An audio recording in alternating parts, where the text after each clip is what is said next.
시장 낙폭이 더 좀 줄어드는 것 같다가 더 커지는 것 같거든요. 와, 그러겠죠. 오늘 그러겠죠? 네, 네. 예상하신 건가요? 어떻게 보시는 거예요? 시장 상황 좀 짚어주세요. 이걸 궁금해하시는 분이 많아서 제가 네, 좀 설명을 좀 드리겠습니다. 네, 네, 화면 한번 볼게요. 네, 지금 이제 5분 선물입니다. 오늘 선물봉 띄워지면 설명드리겠습니다. 이게 장중에 그 트레이더들은 이걸 알아요. 대부분 좀 아는데요. 뭐 이렇게 많이 접하지 않으신 분들을 좀 위해서 설명을 좀 드리면은 보세요. 아침에 폭락 수준이었잖아요. 맞아요. 아침에 시작 이제 폭락 수준에 시작을 하면은 이 저가 매수세가 있습니다. 음, 워낙에 이제 폭락을 했으니까 저가 매수 분할 매수 해자라는 매수세가 있고요. 또 한 매수세가 단기 거래자들이 있어요. 단기. 예, 단기 네, 거래자들, 뭐 스캘퍼들이나 데이 트레이더들이 있습니다. 그래서 이제 반등을 한단 말이에요. 그럼 여기서부터 여기까지는 그 사람들이 이게 이익이 꽤 났습니다. 5% 6% 나거든요. 그렇죠. 오늘 예, 오전에 예. 바로 사셔서, 그러면은 차익 실현을 합니다. 네, 그래서 대차 내려오는 거군요. 그래서 아침에 방송에도 말씀드렸지만 여기서 반등할 때 따라가면 안 된다. 왜냐면 이제 확인을 해야 된다는 말씀을 드리는 거고요. 그리고 나서 저점을 깨고 밑으로 흘러내리면 참 안 좋은 건데 그래도 그 정도는 아니에요 지금. 그리고 나서 다시 올라왔지 않습니까? 요 매수는 분할 매수하려고 하는 사람들이에요. 그래서 이제 분할 매수해서 이제 더 가져가겠다 이런 사람들인데 자신은 없죠. 왜냐면 이제 뭐 이제 강하게 살 자신은 좀 없는 겁니다. 이제 눈치 보고 있기 때문에 이게 강하게 올라오는 그런 부분이 아니고요. 일부 종목들이 이제 올라오는 것이고 그 일부 종목은 오늘 같은 경우에는 이제 젠스랑 CEO가 미팅하는 그런 기업들, 뭐 SK텔레콤이나 네이버나 그리고 뭐 SK 하이닉스 뭐 일부 종목이 좀 올라온 거고 SK 하이닉스 오늘 이제 강하게 올라왔죠. 그리고 나서 이렇게 밀리는 오후의 상황은 내일을 걱정하는 겁니다. 이제부터는 내일 어떻게 될지 이 걱정을 하는데 첫 번째는 미국 시장의 차트를 한번 볼게요. 자, 이게 S&P 500의 일봉 차트입니다. 그리고 나스닥의 차트이고요. 그리고 미국의 지금 대표적으로 우리가 보고 있는 게 마이크론 테크놀로지지 않습니까? 네, 마이크론 테크놀로지의 이제 일봉의 차트를 이렇게 보면은 글쎄 이게 강하게 곧바로 돌릴 수 있을까? 지난 3월처럼 반등을 하더라도 좀 약하거나 아니면 좀 추가적으로 하락할 모양이잖아요. 밑으로 그냥 거래 실리면서 밀렸기 때문에. 그럼 만약에 지금 이제 이런 생각을 하는 거죠. 지금 투자자들이 다 심리거든요. 네, 투자들이 생각을 할 때 아까 여기까지 설명드렸죠. 여기서 샀는데 내일 미국 밀리면 어떻게? 우리 또 밀리면 오늘 물리는 거잖아. 그럴 수 있죠. 이런 생각을 이제 후장이라 좀 갖게 됩니다. 그래서 오후에 들어서 또 다시 힘이 약해지는 모습을 나타내거든요. 지금 시간이 2시지 않습니까? 네, 이게 결정이 언제 나냐면은 2시 반에서 3시 사이에 결정이 나요. 2시 반에서 3시 사이에서 만약에 이게 전고점을 여기를 돌파하면서 이렇게 위로 가잖아요. 네. 이게 지금 선물로 지금 설명드리는 건데 장중 분봉도 똑같은 겁니다. 네. 그 위로 올라가면은 오늘의 일봉이 어떤 모양이 나올까요? 어, 만약에 이렇게 위로 올라가는 상황이 되면은 오늘의 일봉의 모습이 어디 있습니까? 여기 지금 요거인데 여기 보시면 아래 꼬리 이렇게 달려 있죠. 네. 근데 마지막에 올려서 만약에 마이너스 한 4% 마이너스 3.5에 끝나면 이 아래 꼬리 길어지지 않습니까? 그러면 사람들이 대부분 어떻게 생각하냐면 오늘 아래 꼬리가 길었네. 저가 매수가 굉장히 있었네. 그렇죠. 이런 생각을 한다고요. 네. 그러니까 심리적으로는 훼손됐던 게 좀 회복되는 그런 과정이 되는 거예요. 이거 잘 보시면요. 요 날도 밀렸지만 아래 꼬리 길었죠. 이 다음 날도 있었고 이 다음 날도 있었죠. 요러면은 이게 다시 올라갈 수 있는 거죠. 그래서 오늘 아래 꼬리를 얼마나 많이 다느냐가 굉장히 중요한 거거든요. 그래서 모두 다 이걸 쳐다보고 있습니다. 특히 시장을 움직일 수 있는 전문 트레이더들 있잖아요. 그런 사람들은 이걸 다 쳐다보면서 거래를 해요. 그래서 마지막에 방향을 어디 잡느냐를 이제 지켜보는 거죠. 우리의 바람은 위로 갔으면 좋겠죠. 그러나 지금의 상황에서 시장이 두려워하는 것은 이런 거죠. 내일 미국 시장에서 하락하느냐 아느냐 뭐 이런 부분도 있지만은 지금 시장에서 두려워하는 부분들은 뭐 이익에 대해서 네. 또는 뭐 전쟁이 돼서 네. 뭐 10년 만기 국채 수익률이 올라가긴 했지만 그 부분은 그동안에 얘기를 했는데 그런 부분이 아니고 이번 달에 특히 이번 주와 다음 주에 이벤트들이 시장에 이게 노이즈 또는 악재로 작용할 가능성이 상당히 있다라는 재료들이 꽤 있는 거잖아요. 뭐냐면 이번 주에 우리나라 선물옵션 동시 만기일이 있고요. 이번 주 금요일 날 스페이스X 상장이 있고 네. 다음 주에 BOJ 통화정책 회의가 있습니다. 네. 이번에 금리 인상 가능성이 상당히 높다라고 얘기를 하고 있고 그리고 FOMC 회의가 있어요. 케빈 오씨가 연준 의장이 되고 나서 첫 회의입니다. 여기서 매파적 발언 나오면 이거 완전히 진짜 치명적으로 되거든요. 근데 거기서 얼마나 세게 발언이 나올지 이 부분에서 우리가 모르는 불확실성이기 때문에 불확실성이 있는 이벤트를 지금 굉장히 굵직한 그리고 하나 더 있죠. CPI가 있습니다. 그러네요. 요번에 CPI 헤드라인으로 4.2%를 지금 예상하고 있습니다. 네. 시장에서는. 그리고 이게 전부 다 시장에서 악재들이잖아요. 악재를 앞에 두고 내가 힘차게 매수세가 들어와서 막 사자? 이런 심리가 될까? 이런 게 잘 안 되는 거죠. 그러니까 후장에 이런 모습이 나타나는 거예요. 그러면 거기에 맞춰서 나도 대응을 하는 거죠. 이런 거죠. 아침에 폭락했어. 매수 대응. 일부 매수했어. 아니 오케이. 근데 쫓아사? 이건 아닌 거잖아요. 그러니까 시장이 이렇게 움직이는 겁니다. 네. 그냥 시장 심리가 그대로 투영되는 움직임이 나타나고 있는 거죠. 그러면 제가 대표님이 아침에 이제 방송하신 예. 거 일부 본 거 중에서 그런 예. 말씀이 좀 와닿더라고요. 과거에 예. 그러니까 뭐 과거라고 해서 얼마 몇 달 되진 않았지만 예. 전쟁이 났을 때 예. 급락했을 때 예. 그때 매수했더니 좀 올라가더라. 예. 그거하고 지금 이 상황이 좀 다르다라고 설명을 해주셨었거든요. 예. 요건 지금 금리를 건드린 상황이다. 예. 지금 생각도 마찬가지신 예, 거죠? 맞습니다. 네. 예, 시장은 뭐 가장 대표적으로 네. 우리나라의 뭐 국지전, 그리고 또 뭐 일부 국가에서 국지전이 일어났다든지 전쟁이 일어났다든지 이런 부분이 생기면은 뭐 낙폭이 클지 하더라도 그래서 그게 길지는 않아요. 그리고 다시 반등을 주고 또 낙폭이 아주 크게 나타나는 지난 3월 같은 경우에는 급반등도 줬고 이제 그랬습니다. 왜냐하면 이제 그때 급반등을 줬던 이유는 이제 트럼프 대통령이 미국에서 이 전쟁 그 길게 가지 않지 않겠냐 뭐 이런 기대감이 있었던 거죠. 그러니까 뭐 질병, 전쟁, 자연재해 이런 것들은 변수들이. 네. 전체적으로 시장이 급락을 하더라도 다시 네. 바로바로 올라오거든요. 대표적으로 뭐 예전에 9.11 테러 그날이 일요일이었어요. 아침에 깜짝 놀랐습니다. 그걸 보고서 아침에 왔더니 다 한가였어요. 네, 그런 것들은 또 회복을 다 합니다. 그리고 뭐 일본의 지진이 일어나고 뭐 이럴 때도 이제 그런 모습이 나타나는데요. 이거는 금리와 환율은 경기 지표예요. 네. 경기 지표는 시장의 전체적인 흐름을 끌고 가는 거거든요. 이거는 단기 급락을 하지 않다 하더라도 이게 꽤 오랜 시간 시장을 짓누를 수 있는 뉴스이거든요. 그렇기 때문에 향후에 금리 인상 기조로 간다. 그러면 그것은 시장의 장기적인 악재의 흐름으로 작용할 수 있다고 설명을 드리는 건데요. 네. 그걸 예를 들어서 하나 말씀드려볼게요. S&P 500 기준으로 볼까요? 지수를 볼 거니까 연봉을 한번 볼게요.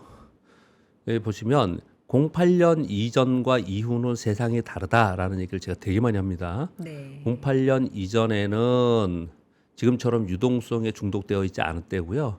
이후는 유동성의 장세였습니다. 이 08년 때 글로벌 금융위기 때 폭락했잖아요. 네. 폭락했음에도 불구하고 그 다음에 대규모로 유동성을 막 그냥 시장에 퍼부었지 않습니까? 맨 버너키가 그때 헬리콥터 맨 아시죠? 그래서 2년 동안 상승을 했지만 그 다음에는 조금 쉬었어요. 네. 그 다음에 3년 쉬다가 좀 쉬었습니다. 그리고 2년 하다가 또 쉬었거든요. 3년 오르고 또 쉬었어요. 요번에 4년째인데 이제 잘 보시면 중간중간에 2년이나 3년 후에 그 다음에는 이렇게 조금 쉬는 게 있는데 여기 십자형이 나왔고 여기 십자형이 나왔잖아요. 즉 빠졌다가 다시 올라오고 빠졌다가 올라오고 크게 하락하지 않았다는 거예요. 근데 여기는 좀 비교적 크게 하락했죠. 요 해에는. 네. 요 해는 12% 하락을 했고요. 이 해에도 꽤 하락했죠. 이때는 26%까지 저점 하락했네요. 와. 2018년과 2022년도에 무슨 특징이 있었는지 아세요? 금리 인상했습니다. 인상. 이 두 해는 금리 인상을 했어요. 네. 금리 인상을 하지 않은 그런 해에는 시장이 이렇게 뭐 험악하게 내리거나 이런 부분이 있었던 건 아니에요. 지금 1년 차, 2년 차, 3년 차 엄청나게 지금 또 올라왔지 않습니까? 그리고 올해 좀 주춤하지 않을까 했는데 지금도 올라왔어요. 지금 현재 연간 지수 플러스 7.86입니다. 이 플러스 네. 7.86이라는 거는요. 언제든지 좀 내려올 수 있어요. 그래서 이런 십자형을 만들 가능성이 상당히 있다고 저는 생각을 하거든요. 근데 만약에 금리 인상을 한다. 그럼 음봉을 만든단 말이에요. 그러면 음봉 만들면서 내려갈 수 있단 말이에요. 그러니까 지금은 금리 인상을 하느냐 안 하느냐의 시장이 두려움이 있는 겁니다. 과거가 보여줬지 않습니까? 지난 10여 년 동안에도. 그러니까 올해 금리 인상을 하느냐 마느냐인데 근데 이 금리 인상 이번에 할 거냐 말 거냐에 대해서 지금 쉽게 예단하기가 좀 어렵지 않습니까? 네. 근데 각자의 의견들은 분명히 있겠죠. 일단 올해 초까지만 해도 올해에 미국의 금리 인하 프라이싱을 했어요. 그렇죠. 그렇죠. 올해 금리 인하라고 얘기했어요. 다. 맞아요. 그러다가 이제 전쟁이 일어나고 나서 유가 오르고 물가 오르고 이런 상황이 되니까 아, 금리 인하 못 하겠다. 맞아요. 트럼프 대통령 맨날 금리 인하고 했는데 야, 그러다 나중에 문제 생긴다. 후폭풍이 있을 거다. 그래서 금리 인하 못 할 거라고 얘기했는데 케빈 씨가 제가 지난주에 우리 여의도 인사이트에도 말씀드렸지만 약간 매파적 성향을 갖고 있거든요. 근데 그런 상황이 있는데 금리 인하 말은 했었어요. 금리 인하하고 그걸 QT를 하겠다라고 얘기를 했었는데 근데 지금 보면은 뭐 고용 지표 뭐 좋다고 그러지 CPI도 올라가고 있는 상황이고 그리고 지금 전쟁이 지금 시작된 지 3개월 넘었죠, 이제. 2월 벌써 그렇게 말에 됐나요? 2월 말에 그러네요, 전쟁이 시작된 그러네요. 거잖아요. 네. 딱 2월 말이었어요. 예, 네. 그러니까 마지막 주, 마지막 그러네요. 날이에요. 네. 이거 뭐 금방 끝난다 그러더니 지금 3개월이 지났는데 그 3개월 동안 계속 유가는 고공권에 있는 거 아닙니까?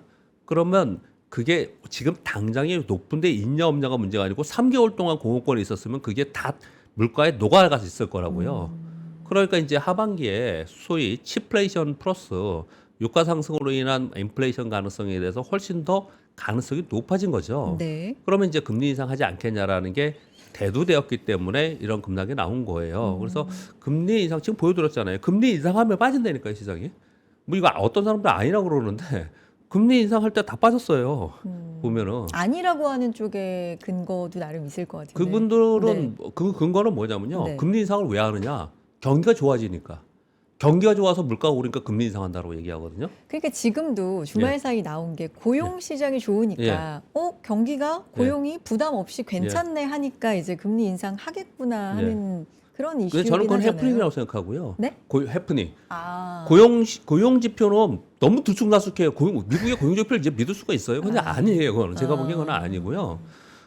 그냥 우리가 눈으로 확실하게 알 수 있는 것은 이제 유가와 그리고 소위 치플레이션으로 인한 시중의 물가 이런 부분들을 보는 게 더 정확하다고 생각합니다. 네. 고용 지표 이번에 나온 것도 말이 많잖아요.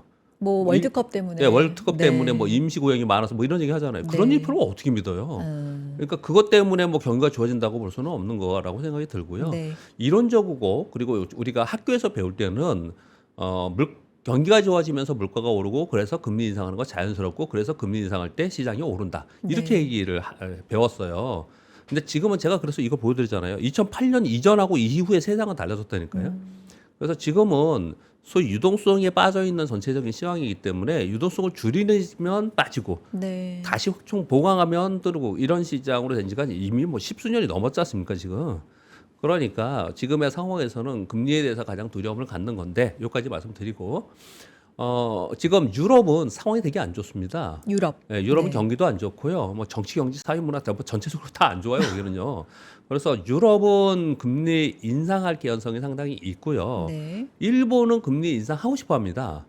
그 얘기 우리 맨날 듣고 있잖아요. 근데 다음 주에 BOJ 회의가 있는데 특히 이번에는 금리 인상 개연성이 확률이 좀 높아졌어요. 결과는 뭐 가봐야 알겠지만은 왜 그러냐면 환율이 급등했잖아요. 즉 160엔? 원화가 네. 엔화가 약세가 된 거잖아요. 네. 그 엔화 약세를 막을 수 있는 방법은 금리 인상을 해야 됩니다. 네. 그래서 금리 인상 개연성이 높아진 상황이에요. 우리나라는요. 우리 원화가 굉장히 약세지 않습니까? 그렇죠. 우리나라도 금리 인상 개연성이 높아진 거거든요. 그래서 이들 국가는 금리 인상 개연성이 높아졌어요. 이거는 이제 노이즈예요. 그것 때문에 시장이 하락한다고 말할 수는 없어요. 우리가 얘기하는 항상 기준금리가 올라가냐 내려가냐의 기준은요. 연준이에요. 연준. 미국의 기준금리입니다. 미국의 기준금리를 여기서 올릴 거냐 인상할 거냐.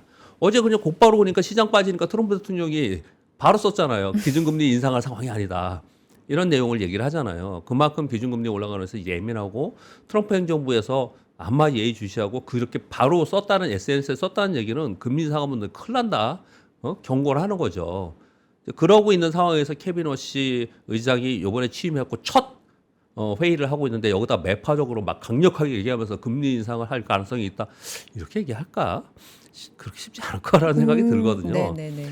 그래서 미국은 저는 동결로 계속 이어가지 않을 거라고 생각을 하거든요. 근데 시장은 지금의 전반적인 상황으로 봐서는 금리 인상의 분위기가 만들어졌다는 거잖아요. 네. 그러니까 지난 연초부터 5월까지 강했던 5월 중순까지 강했던 것에서부터 5월 중순 이후에 금리 인상 얘기가 나오기 시작하면서 흔들리기 시작을 한 거기 때문에 네. 과거의 전쟁이나 이런 걸로 인해서 급락했다가 반등하는 거랑 지금은 다르다. 그렇게 지금 설명을 드리고 있는 거고요. 그리고 어쩌면 이럴 수도 있을 것 같아요. 다음 주에 FOMC 회의 끝나고 나서 뭐 이제 기자회견도 안 하고 점도표도 안 한다면서요. 이제 케빈 호시 이분은요. 맞아요. 그런데 만약에 뭐 어떻든 언론을 통해서 뭐 금리 인상에 대한 시장의 우려감이 있는데 그것은 뭐 일부 지표들은 뭐 다시 왜곡된 것도 있고 그리고 좀 더 지켜봐야 된다. 그래서 금리 인상의 아직 뭐 시기상조다. 만약에 이런 코멘트가 나오면 시장의 우려가 확 해소되는 거잖아요. 그렇죠. 그러면 시장은 곧바로 아 그래 우리가 괜히 걱정했네 이럴 가능성도 없는 건 아니에요. 너무 걱정이 과도했네 이러면서. 그만큼 그게 제일 중요하다 지금은. 네. 그리고 나머지 지금 하락하는 거는 다분히 수급적 요인이 훨씬 더 큰 겁니다. 뭐 쏠림 현상이 해소되는 상황이 돼야 되는 거고 스페이스X라는 뭐 거대한 이런 수급이 시장에 들어오기 때문에 우리 LG 에너솔루션 상장할 때 다른 거 다 폭락한 거 아시죠? 네, 기억나요. 그런 흐름에 수급적 흐름이 나타나고 있는 거고요. 그리고 또 공교롭게 이게 다 이게 맞닥뜨려졌어요. 6월에 네. 우리 동시만기도 있지만 6월은 반기 말입니다. 반기 말에 다 리밸런싱을 해요. 그래서 리밸런싱 하면서 그동안에 이익 났던 거 이런 것들을 정리를 하면서 다른 것들을 사고 이런 과정이 있기 때문에 지금은 수급적인 변호성이 굉장히 심하게 나타나고 있는 것이 아닌가라고 저는 생각합니다. 그러면 대표님 결론적으로 지금까지 쭉 말씀해 주신 내용 들으면 예.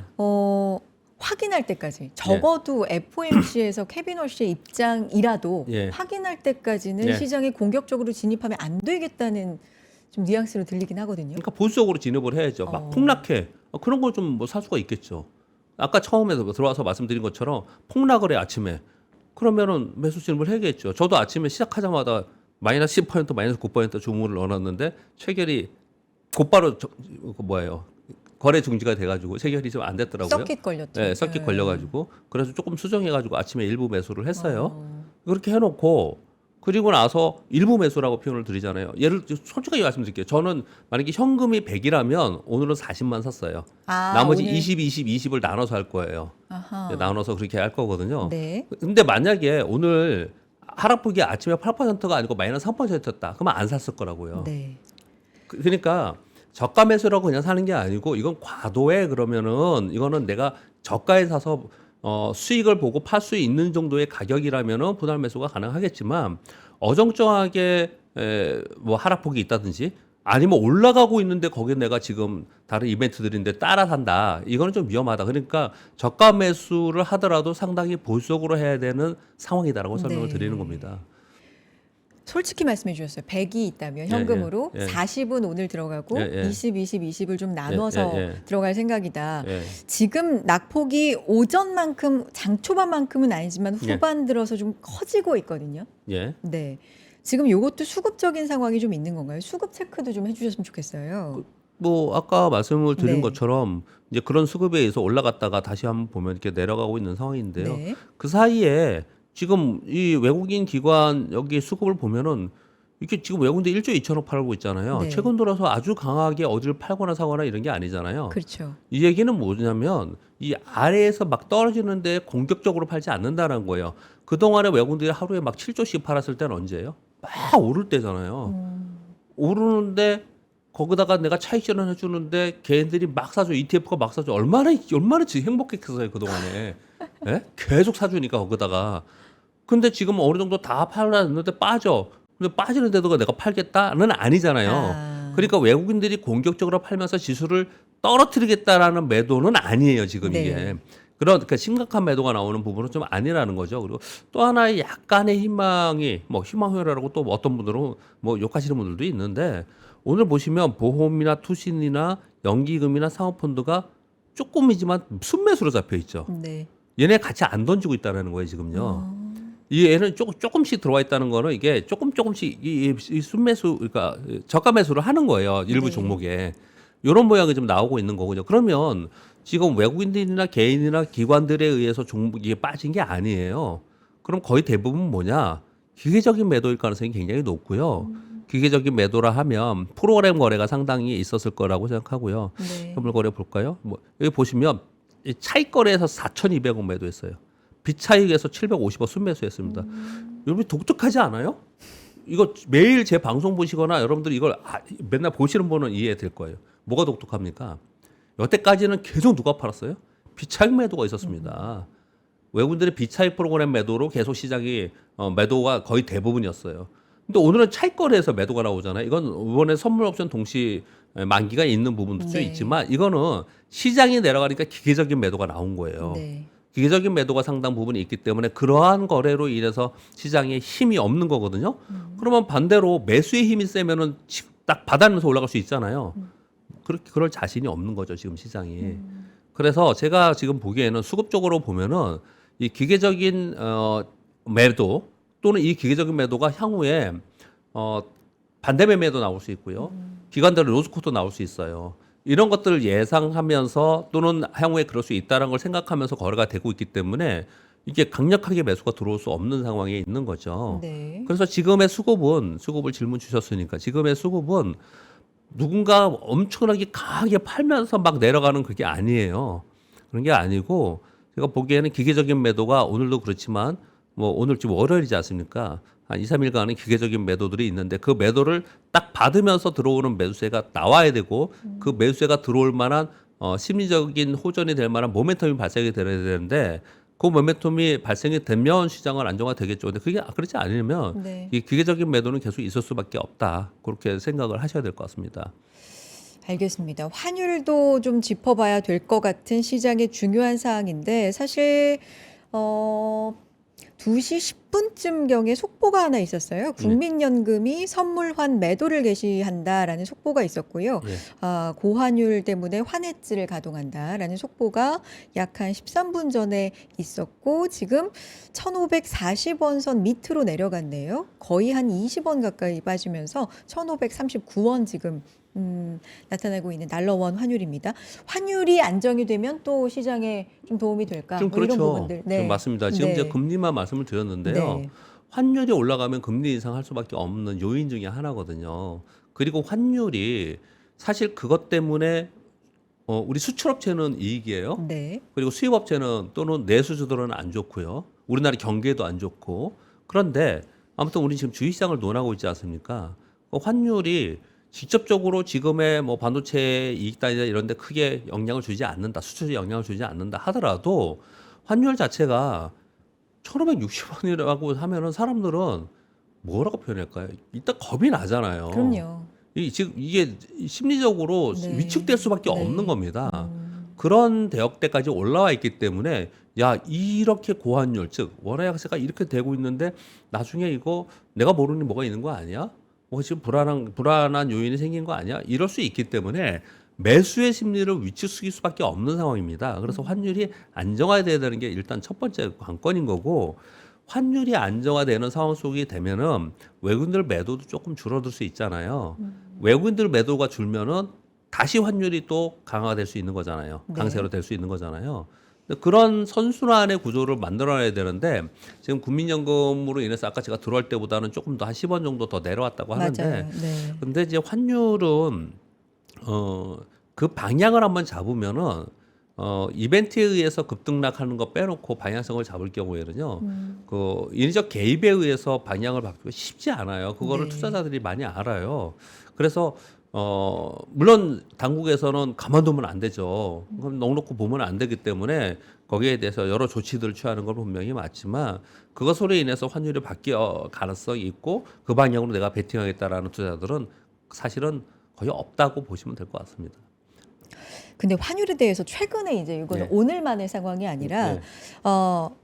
물론 1,560원 이렇게 가고 예. 뭐 공항에서는 1,600원에 환전이 된다고 예. 하는데 이게 오늘 갑자기 오른 게 아니라 최근에 이제 올라와 있었잖아요. 맞습니다. 꾸준히 지금 올라왔는데 구두 개입이라고 하는 것도 계속 예. 있었어요. 예. 뭐 주시하고 있고 예. 과도한 변동성에는 뭐 조치를 취하겠다라는 예. 일종의 구두 개입이 있었는데 이게 별로 그렇게 반응을 안 하고 지속적으로 올라온 이유가 있을 것 같은데 그게 뭐예요, 대표님? 지금 뭐 작년에는 맨날 개인 투자들 핑계를 댔잖아요. 네. 개인 투자들이 많이 해외로 나가기 때문에 그렇다. 이런 핑계를 댔는데 요즘에 기사 보시면은 요즘에는 다 핑계가 뭐예요? 지금 전부 다 외국인들이 어마어마하게 팔기 때문에 그렇다. 근데 저 그건 맞긴 맞는 것 같아요. 아. 이번 5월에 외국인들이 40조 정도 팔았습니다. 네. 40 정도 뭐 보면 알겠지만 그 정도 팔았거든요. 네. 지난 한 주가 우리 4일 거래됐죠. 그렇죠. 22조 팔았습니다. 아. 4일간. 사거래일 만에. 예.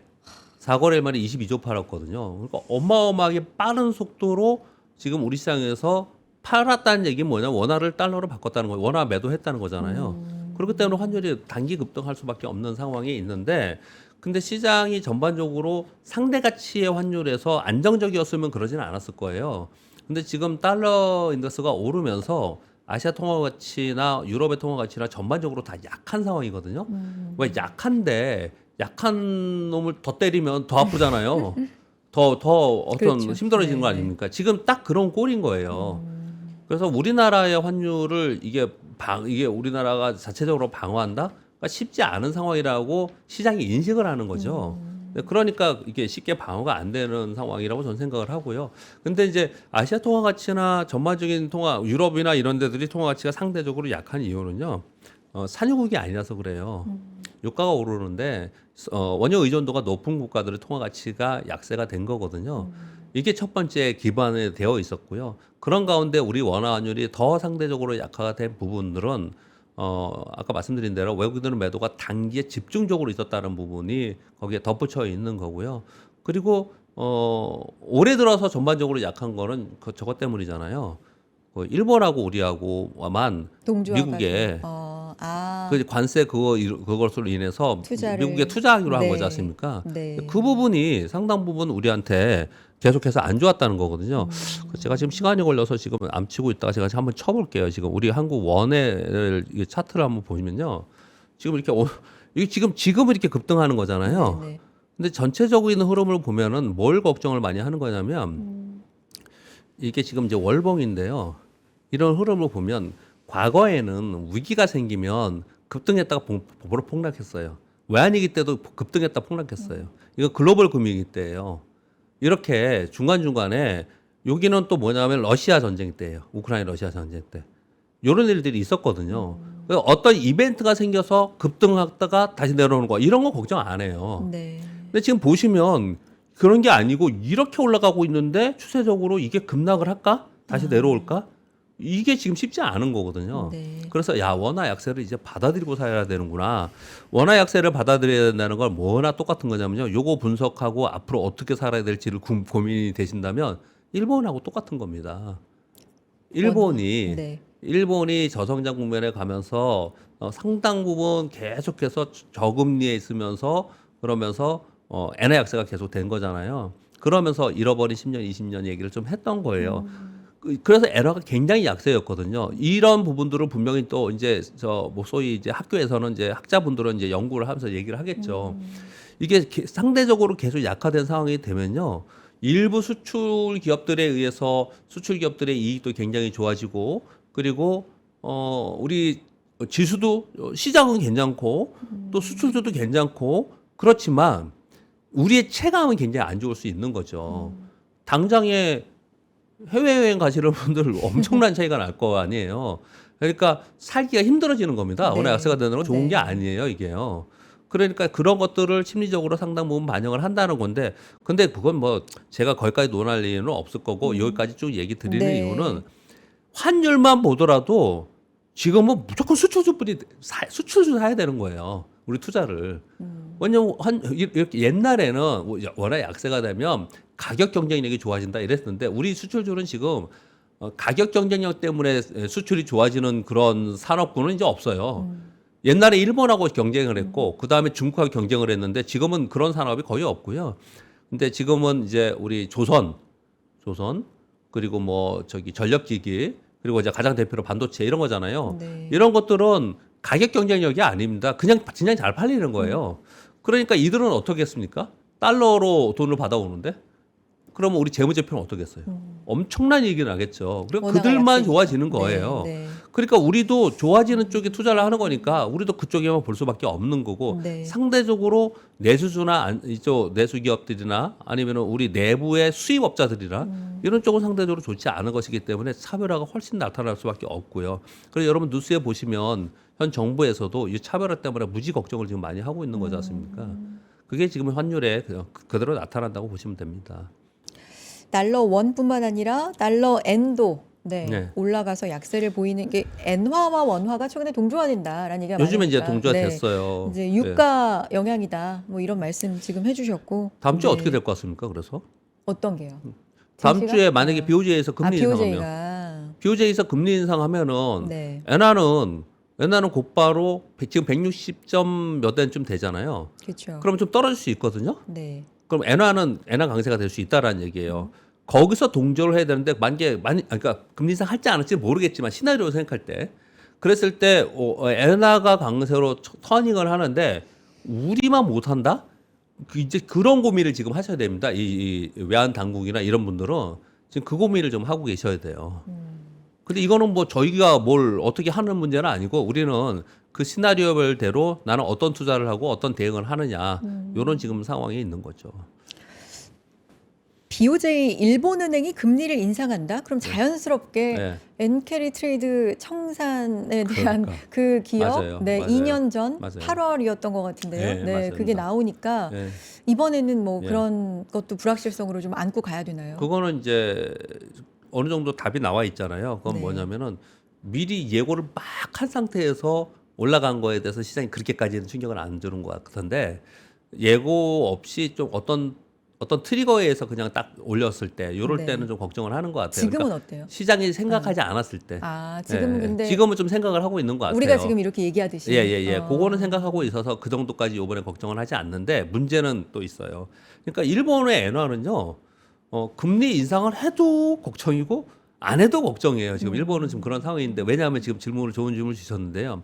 요번에 금리 인상하면 1% 되죠. 그렇죠. 25p 하면 1% 되거든요.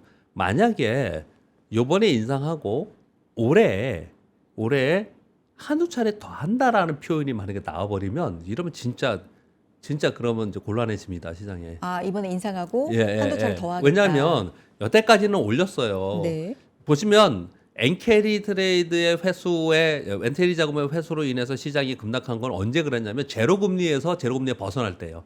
그 다음에 올릴 때는 시장이 반응 안 했습니다. 그러니까 그때는 제로에서 상징적이잖아요. 이제 금리 인상을 시작하는구나. 그랬기 때문에 시장이 텐트럼을 일으킨 거거든요. 그 다음에 25p, 그 다음에 50bp, 그 다음 75bp까지 가더라도 시장이 문제가 없었어요. 그러니까 절대 수치도 굉장히 중요하거든요.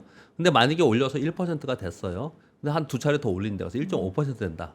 그럼 생각해 보세요. 엔캐리 자금 이렇게 하는 거잖아요.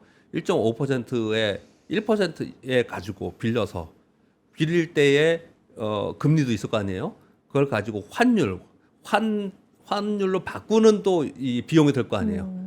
타국에. 맞아요. 그리고 그걸 가지고 투자를 하는 거 아니에요. 네. 거기서 투자해서 거기서 이익이 나와서 또 다시 환으로 바꿔서 여기 와서 갚고 남아야 되는 거잖아요. 그렇죠. 이 차액이 굉장히 커서 4% 5% 됐으니까 엔캐리 트레이드가 된 거잖아요. 맞아요. 근데 이게 1% 넘으면 1.5% 된다. 근데 미국은 지금 3.5% 3.7이에요. 그리고 그 차이가 2%뿐이 차이 안 나. 그러면은 굳이. 이게 실익이 별로 없네. 이러면 회수되기 시작하는 거거든요. 네. 그게 되게 큰 걱정거리긴 해요. 근데 그걸 다 알아요. 그래서 일본은 그래서 금리 인상을 하고 싶은데 미국이 못하게 하는 거죠. 그래서 그런 부분들이 있기 때문에. 그래서 아마도 만약에 금리 인상하면 그 얘기 또 나올 거예요. 그러니까 사전적으로 그냥 예방주사 맞듯이 우리 그냥 공부만 해놓는 겁니다. 네, 네. 예. 그러면 대표님 이 얘기를 좀 해볼까요? 아까 현금이 100 있다고 만약에 대표님이 예. 그러셨을 때 40, 20, 20, 20 이렇게 지금 생각한다. 예. 근데 댓글에 어떤 게 있었냐면 근데 현금 100 갖고 있는 사람이 지금 얼마나 될까? 예. 뭐 이런 말씀을 하셨어요. 근데 어쨌든 있는 현금이 좀 있으시다면 그걸 가지고 이제 분할해서 매수를 하신다고 봤을 때 예. 어떤 걸 매수할까가 지금은 또 중요한 거 아니겠습니까? 지금 아까 말씀드린 거 먼저 그거부터 말씀드릴게요. 네. 현금을 100% 갖고 있다는 게 아니고요. 내가 주식을 50% 갖고 있고 주식을 70 갖고 있고 나는 30%뿐이 현금이 없다. 그 30을 100으로 났을 때 그렇게 한다는 설명을 그러니까 그 드리는 거고. 현금에 예, 네, 그 현금을 현금에 100으로 계산했을 때 그렇게 말씀을 드리는 네. 거고요. 지금 시장이 매크로 변수에 의해서 급락을 한 거잖아요. 이게 개별 산업이나 또는 개별 기업의 변화에 의해서 하락한 게 아니지 않습니까? 그러면 그 개별 산업의 변화가 없었다는 얘기는 그러면 매크로 때문에 그랬으니까 직전에 가장 강했던 산업에 가장 강했던 종목을 하는 게 맞는 거거든요. 그럼 반도체잖아요. 그러니까 그럴 수밖에 없어요. 지금은 반도체에 있는 쪽에 반도체하고 뭐 기판하고 광 네트워크하고 뭐 요런 쪽이 제일 셌었잖아요. 그거하고 또 하나 셌던 게 뭐냐면 장비주들. 장비 중에 일부 종목들이 있었잖아요. 반도체 장비. 예, 반도체 네. 장비 중에 그런 쪽들이 상대적으로 좀 셌었고요. 그러니까 지금 제가 지난주에도 말씀드린 것 같은데 만약에 그리고 앵커님도 그때 똑같이 웃으면서 답변을 들었는데 시장이 이렇게 올라가요. 네. 이 되게 센 반도체가 있었고 나머지는 별로 못 올라가고 있었어요. 네. 그러니까 반도체가 밀린다. 얘는 안 밀리냐? 아니에요. 다 같이 밀립니다. 맞아요. 그래서 그럼 얘네 차는 언제 오느냐? 언제 오느냐면은 자, 말씀 중에 잠깐만요. 예. 서킷 브레이커가 또 발동이 됐네요. 예. 네, 코스닥이 8% 이상 하락된 게 1분간 지속이 지금 돼서요. 코스닥 서킷 브레이커가 발동이 됐습니다. 자, 시장 지수를 잠깐만. 코스닥은 봐야 될것 같아요. 매수세가 네. 되게 취약해서 네. 아마 이런 현상이 후장에 더 나타날 것 같고요. 왜냐하면 만약에 여기서 코스피가 반등을 세게 줬으면 네. 그나마 그런 매도가 없었을 가능성이 높았는데 그리고 코스닥에도 신용이 상당히 많았습니다. 네. 지금 전체 시가총액이 코스피의 10배가 넘거든요. 네. 여기 코스닥의 10배가 넘게 코스피가 있거든요. 근데 신용은 어떨 것 같아요? 신용은 그냥 3분의 1이에요. 그러니까 코스닥의 신용이 상당히 많습니다. 그래서 코스닥에 대한 두려움이 더 많이 있는 그런 상황이라고 좀 보시면 좀 될 지금 것 반대매매 같고요. 영향도 있다라고. 예. 네, 왜 보시는 거죠. 그러냐면요. 네. 지금 시간이 아까 2시 반쯤이었잖아요. 네. 그거 여러분 다 아시죠? 반대매매가 언제 나가는지. 그 시간이 있다고. 아침에 네. 한번 나가고요. 그 10시쯤에 나가는 증권사 몇 군데가 있고요. 그리고 1시쯤에 한번 나가고 오후에 2시 넘어서 한번 또 제가 알기로는 2시 넘어서는 그 스탁로이라든지 이런 업체에서 나가는 것들이 2시 넘어서 왜냐하면 막판에 나갈 수 없기 때문에 그런 매도가 상당히 있고요. 그리고 마지막에 이제 3시 넘어서는 이제 반대 매매를 안 맞아야 되는 사람들의 입장에서 어떻게 해야 돼요? 둘 중에 하나 해야 되죠. 일부를 팔든지 빨리 현금 넣어야 되잖아요. 네. 그러니까 마지막에도 그런 변동성이 좀 생기는 거거든요. 근데 그런 네. 부분들이 코스닥에는 후장이 있었을 것 같아요. 여전히 우리 코스피에는 외국인과 그리고 ETF의 자금들이 움직이면서 전체적인 흐름을 좀 이해할 수 있는 흐름이 좀 나타나지만 코스닥은 여전히 취약한 건 분명히 맞아서 과거에 개인 투자들 했던 그 행위들이 있어요. 그게 여전히 반복되는 것들은 분명히 있다고 생각을 해야 돼요. 그래서 지금 말씀드린 대로 코스닥은 장중에 얼마 시간에 그런 시간대에 특별히 이렇게 더 변동성을 주는 경우가 많이 있습니다. 이게 대표님 이런 식으로 되면은 예. 어느 정도 기간 영향이 있어요? 내일까지도 영향이 있다. 마지막에 밀리면서 끝나면은 마지막에 내일 아침에 지금 밀리면서 끝나잖아요. 네. 지금 시간 얼마 없는데 그렇죠. 그러면은 미국이 막 폭등하는 것만 아니라면은 내일 아침에 반대 매매를 맞으면서 시작합니다. 곧바로. 그러면 아침에 무조건 약할 거로 생각해요. 그러면 그걸 아는 사람이 누가 여기 사겠어요, 지금. 그러니까 더 약해지는 거죠. 그러니까 아침에 반대 매매 또 나오면서 아침에 빠지면서 시작을 하면서 연속적으로 그날 마지막에 빠지면서 시작하냐 올라가면 시작하냐가 그 다음날 아침 종가를 결정짓거든요. 그래서 지금 이런 상황으로 끝나면 아침에 반대 매매가 상당 부분 나올 수가 있습니다. 네. 알겠습니다. 네. 대표님 아까 그 반도체 얘기하다가 예. 잠깐 그 서킷 걸려서 예. 제가 죄송하게 말씀을 예. 끊었는데 그 얘기 좀 마무리해 주시면 반도체가 그러니까 이제 만약에 그렇게 돈이 네. 있으면 네. 뭘 해야 되냐? 바로 네. 직전에 있는 바로 직전에 가장 셌던 섹터가 매크로 때문에 빠진 거잖아요. 자기의 문제가 된 게 아니고요. 그렇죠. 그러면 거기에서 이제 단기 급락이 됐으니까 반등도 거기서 제일 세게 주거든요. 그리고 나서 그들이 이제 올라오고 안정화 돼야지 그 다음에 2등의 주도주 섹터였던 그런 데도 올라오고 이렇게 하는 거지. 저 뒤에 있던 것에 갑자기 순환매가 바뀌면서 그렇게 바뀌지는 않아요. 그래서 지금 공교원에게 그런 얘기 많이 하잖아요. 요번에 반도체가 밀리니까 이제 하반기에는 다른 게 가지 않냐라고 하잖아요. 그럴 수 있죠. 다른 하반기에 뭐 예를 들어서 뭐 제약 바이오가 갈 수도 있고 2차 전지도 갈 수 있고 뭐 다른 게 갈 수 있다고 치자고요.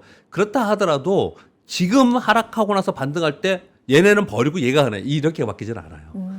이렇게 바뀌지는 않으니까 직전에 가장 셌던 섹터에서 하시려면 해야 된다고 생각합니다.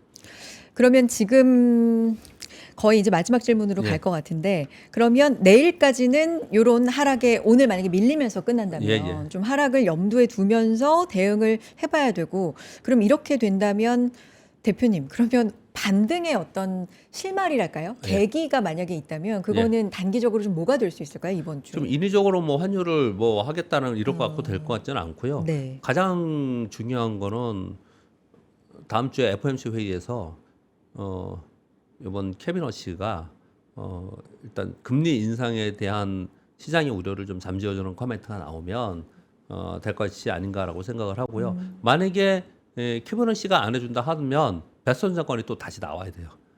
베스턴 장관이 등판을 해야 됩니다. 우리 표현을 그렇게 많이 쓰잖아요. 요즘 잘 안 보이더라고요. 예, 요즘 잘 안 보이잖아요. 시장이 위험해지면 또 나옵니다. 그래서 이제 그런 상황이 되면 이제 나서서 그러면 연준하고 뭘 어떻게 얘기를 하고 있고 그리고 지금 상황에서 국제 수익률 급등하는 부분에서 우리는 이런 조치를 하고 이런 아마 지금 나오지 않고 있지만 엄청나게 지금 많은 활동을 하고 있을 거라고 생각해요. 일본 BOJ하고 엄청나게 지금 협의를 하고 있고 그런 걸 지금 행위를 하고 있을 거거든요. 그런 부분들이 언론에 다시 슬슬 나오기 시작을 하면 시장은 다소 안정화하지 않을까라고 생각합니다. 혹시 죄송하지만 그 대표님 몇 분까지 시간이 있으신가요? 지금 말씀 주세요. 아. 예. 괜찮으세요? 네. 조금이라도 예. 제가 좀 질문을 드려보고 싶어서 지금 예. 사실 미 선물도 좀 빠지는 것 같아요. 예. 네, 좀 약해지고 약세로 돌아서는 국면인 것 같거든요. 예. 이런 부분, 그러니까 오늘 밤에 미국도 지속적으로 지금 말씀하신 뭐 FOMC라든가 예. 금리 인상 부분 이거를 좀 신경을 쓰고 있는 것 똑같은 같습니다. 걱정을 아, 하는 겁니다. 똑같은. 그 똑같은 걱정을 매크로로 우리 시장이 받아들이는 거죠. 아. 우리 시장은 여태까지 무슨 그런 뭐 노이즈들이 나와도 다 무시하면서 왔잖아요. 네. 근데 무시하면서 왔었던 이유는 뭐냐면 여태까지는 뭐 AI의 버블론이니 뭐 반도체의 이익 훼손이니 뭐 이런 얘기들 막 있었어도 야 아니야 우리의 이익은 어마어마하게 있고 우리는 그냥 우리 갈 길을 갈 거야라는 식으로 왔지 않습니까? 네. 그런데 매크로에 있는 금리는 안 그래요. 금리는 금리의 움직임이 있을 수 있다라는 것들은 시장에서 뭐 제가 그런 표현을 드리잖아요. A라는 기업이 있는데 다시 한 네. 번 드릴게요. 지난 똑같은 얘기한 것 같은데 A라는 기업이 요번에 이익이 이만큼 나요. 그래서 곱하기 멀티플도 하고 다른 PBR 계산해 가지고 얘는 목표 주가가 여기다 이렇게 얘기를 하잖아요. 맞아요. 근데 이거는 다른 환경이 고정되어 있을 때입니다.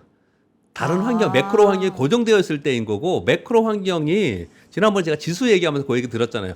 거기에 매크로 환경에서 환율이 얼마일 때 1,600원일 때, 1,500원일 때, 1,400원, 50원일 때, 1,400원일 때, 그리고 금리가 몇 퍼센트일 때 이런 것들을 해서 이 매트릭스로 해서 시나리오 1, 2, 3, 4 이렇게 해서 구하거든요. 지수를 네. 구할 때.